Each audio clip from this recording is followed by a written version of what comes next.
आज हम लोग बात करने वाले हैं हमारी इस गैलेक्सी की कि हमारी गैलेक्सी का जन्म कब और कैसे हुआ, और हमारी जो नाइबर गैलेक्सी है एंड्रोमेडा गैलेक्सी, क्या हम उस तक सफ़र कर सकते हैं और क्या ये मुमकिन है और सफ़र करने के तरीके क्या क्या है। फुल डिटेल में चर्चा करेंगे इस वीडियो में इसके बारे में। So let's get started.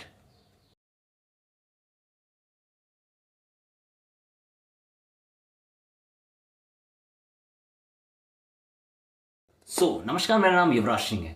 तो हमारी गैलेक्सी का जन्म जो है, मिल्की वे गैलेक्सी का जन्म आज से 13.6 बिलियन ईयर्स अगो 13.6 अरब साल पहले हुआ था, बिग बैंग के कुछ साल बाद। और हमारी जो ये गैलेक्सी है, मिल्की वे गैलेक्सी, ये जो है सोलर सिस्टम के केंद्र से 26,000 लाइट ईयर्स दूर है। ये जो हमारी गैलेक्सी है, इससे क्या हम अपनी बगल वाली गैलेक्सी एंड्रोमेडा गैलेक्सी में सफ़र कर सकते हैं?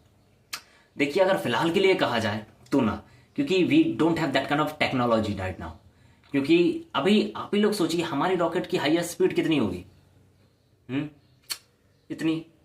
और हमें चलिए मान के चलिए होक्स के, अगर हम लाइट की स्पीड भी ले लेते हैं, अगर हमारे पास लाइट की स्पीड आ जाती है, लाइट ऑफ स्पीड जो लोग साइंटिस्ट कहते हैं वी गेट, सो अगर हम लाइट की स्पीड का 1/10 भी यूज़ करें तो हम लोगों को लगेंगे 26 मिलियन लाइट ईयर्स जाने में। इतने में ना जाने यहाँ धरती पर कितने साल बीत गए होंगे। तो या that's a pretty tough question, but Einstein की थ्योरी ऑफ रिलेटिविटी द्वारा ये पॉसिबल है।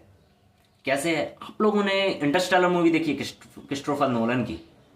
वही इंटरस्टेलर मूवी जिसे क्रिस्टोफर नोलन की one of the best movies में भी कहा। उसमें वर्म होल का कॉन्सेप्ट आपने देखा होगा। एक ब्लैक होल होते हैं, एक वर्म होल होते हैं, एक वाइट होल्स भी होते हैं। तो सबसे पहले हम बात कर लेंगे वर्म होल्स के बारे में। तो वर्म होल्स को आइंस्टाइन की थ्योरी ऑफ रिलेटिविटी में समझाया नहीं गया डिटेल में, लेकिन बताया गया है कि स्पेस में ऐसे कुछ वर्म होल्स होते हैं। मान के चलिए ये हमारी पृथ्वी है, पृथ्वी का मैप है। अगर आपसे पूछा जाए कि 2D मैप है ये हमारी पृथ्वी का 2D मैप है।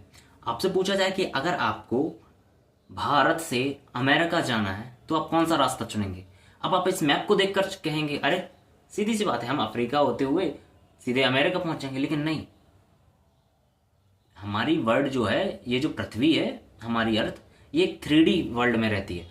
हम एक जो है 3D वर्ल्ड में रहते हैं। तो अगर हम देखें अपने मैप को राउंड करके, तो हम भारत से पोलैंड होके, दुबई होके अमेरिका जा सकते हैं, जो कि हमें डिस्टेंस कम पड़ेगा अफ्रीका जाने के मुकाबले। समझ रहे हैं आप लोग? यही है कॉन्सेप्ट। और वैसे ही हमारा जो धरती है उसका कर्वेचर कुछ इस तरीके से। तो what if we found a wormhole, और अगर हम उसके अंदर जाएं, बट कैच यहाँ पर यह आ जाता है कि we don't found wormhole now. अभी तक हम लोगों ने एक भी वर्म होल्स को फाइंड नहीं किया है। मतलब साइंटिस्टों ने वर्म होल्स अभी खोजे ही नहीं है। हम नहीं जानते कि वर्म होल्स एक्चुअली में एग्जिस्ट भी करते हैं कि नहीं, but theoretically it will prove it. ऐसे ही अवेंजर्स मूवी जैसे वर्म होल का कॉन्सेप्ट बताया गया था ना, पास्ट टाइम ट्रेवल की, हम वो भी कर सकते हैं, बट हम अभी खोज ही नहीं पाए। एक ये हो गया, एंड एक हो गया ब्लैक होल के थ्रू। अब ब्लैक होल का कॉन्सेप्ट इंटरस्टेलर मूवी में कितने आसानी से समझाया गया है। वो ब्लैक होल जो है अपने अंदर चीज़ों को अट्रैक्ट करता है, पर हम ये नहीं जानते कि ब्लैक होल के अंदर है क्या। अब मान के चलिए अगर हम लोग ब्लैक होल के अंदर इसी उम्मीद से गए कि हमें कोई शॉर्टकट मिल जाएगा, बट वहाँ कोई एंड ही ना हुआ, तो बिल्कुल हम जाते ही जाएं, जाते ही जाएं, जाते ही जाएं और जाते ही जाएं, एक लूप में फंस के रह जाएंगे हम लोग। बट हमें चाहिए एक ऐसी एंडिंग वाइट होल्स की तरह। वाइट होल्स का पता है काम क्या होता है? एक वाइट होल्स भी होते हैं, उनका काम होता है अपने अंदर से चीज़ों को फेंकना। वो रिपेल करते हैं चीज़ों को। तो क्या हो अगर ब्लैक होल से हमारी बिगिनिंग हो और एंड हो वाइट होल से, तब, और वो रास्ता खुले किसी और गैलेक्सी में, जो कि हमारे सफ़र का वक्त जो है 26 मिलियन ईयर से 26 ईयर कर दे।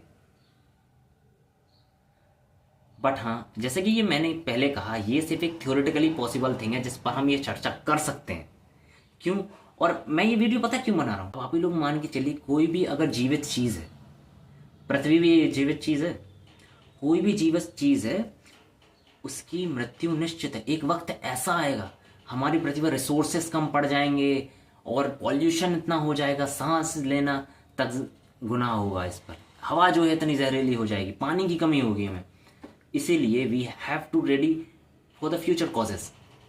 हम आज को लेके नहीं चल सकते, हमें कल को लेकर भी चलना होगा। That's why I am making this video. तो हाँ, जैसे कि मैंने ये पहली चीज़ कही, ये सिर्फ एक थियोरेटिकली प्रूवन थिंग है। इट्स नॉट फिजिकली और प्रैक्टिकली पॉसिबल राइट नाउ।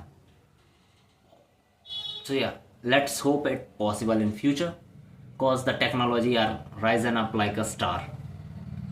यार खुद ही सोचो, किसने सोचा होगा आज से 100 साल पहले कि हम ये एक मोबाइल फ़ोन, एक ऐसा डिवाइस यूज़ कर रहे होंगे कि हाथों पर ही सब कुछ होगा, गाने सुनने को मिलेंगे, मूवीज़ वूवीज़, कैमरा, हाई सेटिंग, हम चांद पर जा पाएंगे। किसने सोचा था यार, हम 1960 में चांद पर चले गए।